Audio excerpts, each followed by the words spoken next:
енді не істеймін, үйінен кетіп қалған ба деп қорқып серізіп үйіне қайтты. Ертесіне келді, онда да осы жағдай. Содан бері ас батпай ештеңеге зауқы жоқ жатқан осы. Бұрынғы топақ аппақ келіншектен түгі қап-қара болып азып кеткен. Бүгін тағы жатыр, барлығынан тығылып, пәтердің ақшасы, біресе басқа қарыздарынан тығылып. Қашанға жата берсін, бұл да үшін еңбек ету керек. Басын әрең көтеріп ұйырғанын көремін. Барып ары жазайын деп тергеу бөлімшесіне келді. Құрбысы Сәбираның атына арыз жазды. Бір емес, неше адам осы Сәбирадан алданған екен. Тергеу жүргізіп, мән-жайды біліп өзіңізге хабарласамын деп жіберді тергеуші. Енді тек күту қалды. Күтіп жата берсе де болмайды. Бір әрекет ету керек. Қарызы бешеден батып асып жатыр.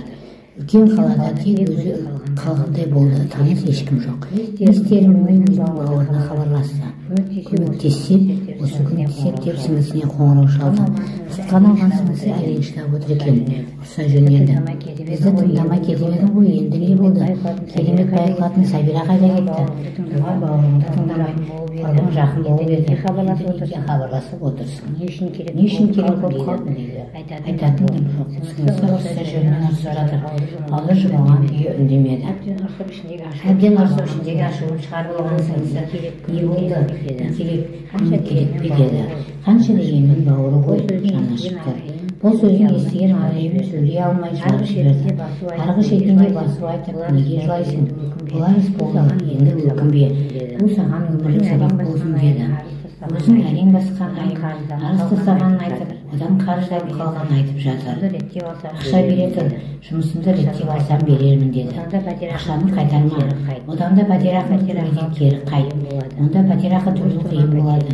Менің бос тұрған пәтеріме келіп тұра бер. Берем қалған жерің, жұмыс табу оңай болады.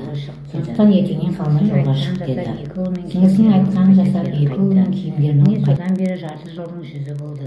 Қайтқан ақшасы жоқ, әлі күтумен жүр. Айым сіңлісінің бос пәтерінде тұрып жатыр.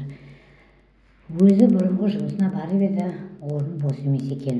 Орнына басқа адам орналасыпты. Барлық жағдайын айтып жыларман болып тұрған Айымға жаны ашыды ма, басқа бір қызмет ұсынып соған орналасты. Айлығы бұрынғы қарағанда азырақ, бірақ осы күніне шүкіршілік айтумен келе жатыр.